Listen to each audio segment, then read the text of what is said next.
What's up, tennis lovers? Last time I was telling you about Covid-19 testing protocols at challengers. So today we're gonna talk about ATPs and Grand Slams. To be honest, I've experienced it only 3 times so far. ATP 250 in Sofia and Grand Slam qualies at Roland Garros and Australian Open. The one which was in Doha, you know? So sorry in advance if I'm not 100% accurate. Anyway, testing and bubble protocols are much more strict at these events compared to challengers, probably because challenger players are more Covid-19 resistant. Or perhaps less valuable. Of course I'm joking, and the main reason is obviously money. Millions that, people could only imagine. To organize everything the same way require much more resources. So first difference, unlike challengers, you can bring 2 members of your team to the ATPs. Still not perfect, but better. Grand Slams have their own policies on this account, and they can vary from slam to slam. Second difference, you don't need any tests before your arrival, except if you need one to enter the country, which, to be honest, is almost every time these days. But technically, ATP doesn't request those. Instead, you must come in advance to get a test, then stay in your room until you get a negative result. And while in general I'm okay to stay in my room, the understanding that you are not allowed to do simple things, like buy yourself a coffee, eat whatever you want, or just go for a walk, this puts you under pressure. Of course, it depends a lot on your room and hotel. So for the record, Sofia and Doha were better than Roland Garros. Much better. Anything is better than that. And this was my minibar. I was so hungry in Paris during that quarantine day, so I was even looking for some food under the bed at night. And we were not allowed to order anything for delivery. Well, actually some players have been told that they can, so it was up to a person you've asked, I guess. And I was among those unlucky ones.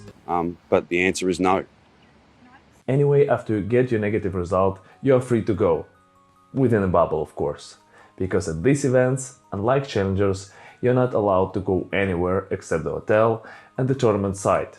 And you need to repeat your testing every 4th day.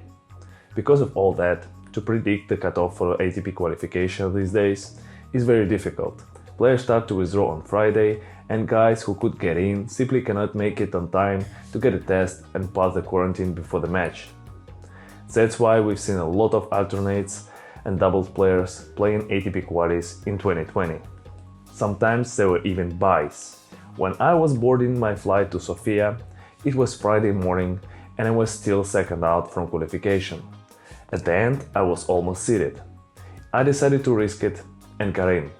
Because it was Friday already, and because of all these quarantine protocols, I wasn't even able to practice at the tournament site before my match against Kovalik. I've won it anyway, so it doesn't really matter. But of course, not everything is that tragic.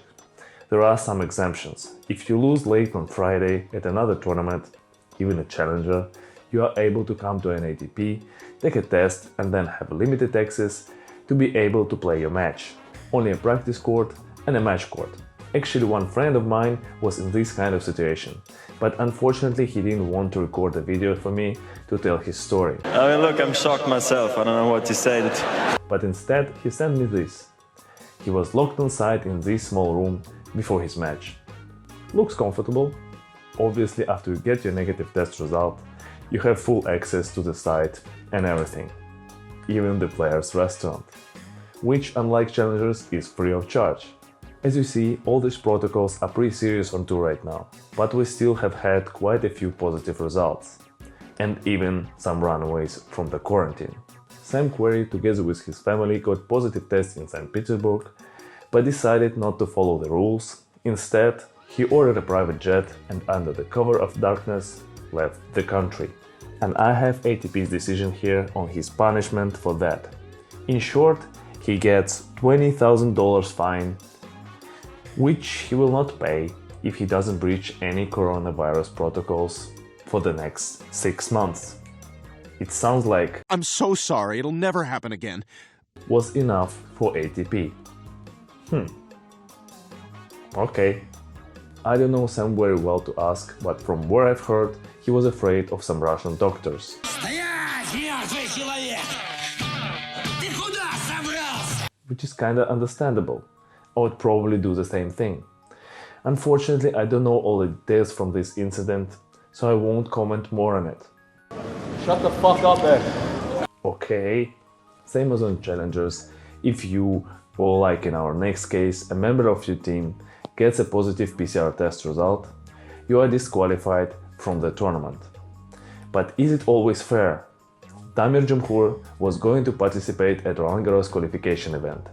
He was there with his coach, Petar Popovic, but unfortunately not everything went by the plan. We did the first test on Thursday, it was negative, and then we did the test on Saturday, I was negative again, but then they called my coach, they told him, you are positive, but the amount of that scale where it's showing how much you have it in your body, how much virus you have in your body, they said it's on the limit, so you are on the limit of being positive or being negative. So it was very strange for us, and especially because my coach had the antibodies. Then the doctor, the main doctor of Roland Garros, explained to him that in case you were once positive and you have antibodies, there is a possibility that you get tested positive again, but that's what they call a false positive test. You can be positive because there are traces in your body of a virus,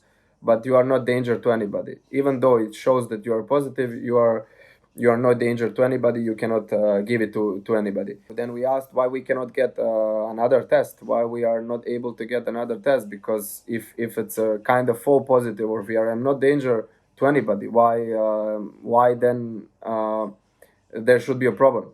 Anyway, just before a draw for qualifications, they called me and told me I'm out of the tournament because of the close contact. We were able to leave room and go to back home even first day. So it happened at 4 in the afternoon, that when they told me that I'm out of the tournament, I came to my room, packed my stuff, and I got flight at 9 p.m. To Belgrade. It was also strange that somebody who is positive is able just to go out of the room and travel. Anyway, the doctor was trying to ask them to try to get us a second test, because we were pretty much sure that if it's a kind of traces or if it's just a false positive test, that the next test is going to be a negative one. Pascal Maria, who was actually a main person there, was refusing all that, and he was just not giving us a chance to do another test and to see in case my coach is negative, that then I'm able to play. But even with that positive test, for us the main question was, if they know that somebody who has antibodies and can be positive because of the traces of the virus inside the body that left after the coronavirus, why, even he was no danger to anybody, why I was taken out of the tournament? In the morning, my coach went to do another test. He got the results in the evening. He was negative. Day after, I did another test, and he was negative again. So 2 tests in a row, he was negative. And every test after that he did, when we were traveling to tournaments, he was negative.